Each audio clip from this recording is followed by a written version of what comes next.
안녕하세요. 고려대학교 산업경영공학부 DMQA 연구실 소속 배진수입니다. 비정형 데이터 분석론에 대해 설명하도록 하겠습니다.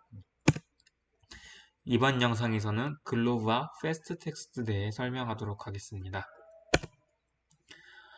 글로브도 지난 영상에서 다뤘던 분산 표상 기법 중 하나입니다. 워드2백에서 서브 샘플링으로도 온전하게 해결하지 못했던 단점을 보완한 알고리즘인데요. 아주 많이 등장하는 단어에 장시간 학습 시간을 투자하는 워드2백의 단점을 보완한 알고리즘입니다. 그리고 글러브는 코퍼스 내의 단어들의 빈도수를 행렬을 기반으로 하는 알고리즘입니다. 글러브의 아이디를 설명하기 앞서 표기법에 대해서 간단히 설명하도록 하겠습니다. 먼저 x는 단어 코퍼스 내의 단어들의 빈도수 행렬을 말하고 x의 i, j번째 성분은 단어 i와 j가 함께 사용되었던 빈도수를 말합니다. 그리고 이와 같은 노테이션이 있고 여기 확률 같은 거 좀 보시면은 p, i, k가 어떤 식으로 해석되냐면은 given i, 그러니까 i라는 단어가 주어졌을 때 k라는 단어가 함께 사용되었을 확률을 말하게 되고 이것은 x의 다음과 같은 성분들로 구할 수 있게 됩니다. 예시를 들어보면은 이와 같은 성분이 X 매트리스고 like라는 행렬이 단어가 주어져 있을 때 i와 같이 사용될 확률은 이와 같이 구할 수 있게 됩니다. 글러브의 아이디어에 대해서 설명하도록 하겠습니다. 먼저 이와 같은 확률 값이 K의 단어들이 어떻게 변하느냐에 따라서 값이 어떻게 변하는지 설명드리도록 하겠습니다. 먼저 고체는 얼음과는 관련이 있지만 증기와는 관련이 없기 때문에 분모 확률은 떨어지고 분자 확률은 올라가게 되어 8.9와 같은 높은 수치가 나오게 되고 K가 가스인 경우 증기와는 관련이 있으나 분자와는 관련이 없기 때문에 이 비율에 대한 값은 아주 낮은 값이 나오게 됩니다. 물과 같은 경우에는 얼음, 증기 둘 다 관련이 있기 때문에 분모, 분자의 확률이 둘 다 비슷하게 되어 1에 가까운 값이 나오게 될 것이고 패션과 같은 경우는 얼음과 증기 둘 다 관련이 없기 때문에 이 확률에 대한 비율도 마찬가지로 1과 비슷한 값이 나오게 될 것입니다. 이번 슬라이드에서 설명한 현상을 이전 슬라이드에서 설명한 현상을 F로 표현하고자 하는데요.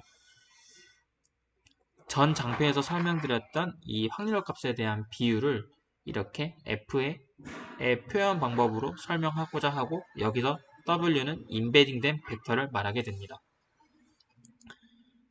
그래서 보시면은 이제 이와 같은 그러니까 현재 이 인풋에 대한 음수를 붙인 게 이 값인데요. 그래서 함수 f의 인풋의 부호가 달라졌을 때, 부호가 반대가 됐을 때 f의 함수 값은 인버스가 되게끔 하고자 하는 f가 무엇이 있을까? 그리고 이러한 기능을 수행하는 f를 찾아 볼 것인데 이와 같은 조건을 만족하는 함수 f는 먼저 이게 내적값은 이렇게 빼기로 표현할 수 있고 그 부호의 반대가 이제 인버스 그러니까 함수 출력값의 인버스로 표현할 수 있게 됐으니까 이 빼기는 이렇게 분모 분자 이렇게 분류를 할 수 있게 됩니다. 이와 같은 함수 성질을 만족하고 있는 것은 지수 함수가 있는데요.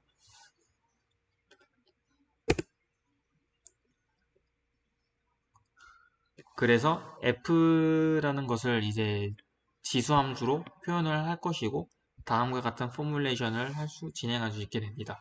이때 그러면은 이제 f라는 함수를 통해서 다 좌변과 우변과 동일하다는 식을 세울 수 있는데 이 글러브의 목표는 이 좌변과 우변이 동일하게끔 학습하는 것이 목표이고 그에 걸맞게 오브젝티브 펑션은 이 값과 이 값의 차인 리스트 스퀘어를 오브젝티브 펑션으로 지정하여 최적화하는 과정을 진행하게 됩니다.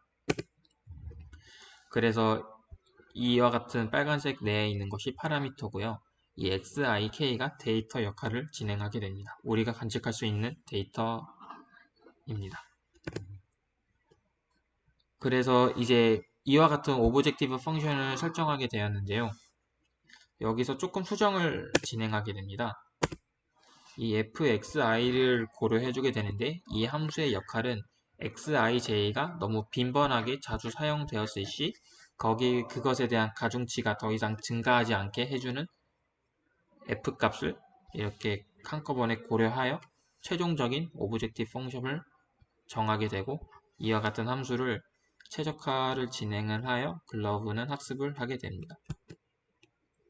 패스트 텍스트에 대해서 설명드리자면 패스트 텍스트의 장점은 먼저 형태소 변화가 다양한 언어들에도 사용이 가능한 것이고 빈도가 매우 낮았던 단어들도 효과적으로 인베딩이 가능하다는 점이 장점입니다. 핵심 아이디어는 문자 단위의 학습 방식이라고 제가 적어두었는데요.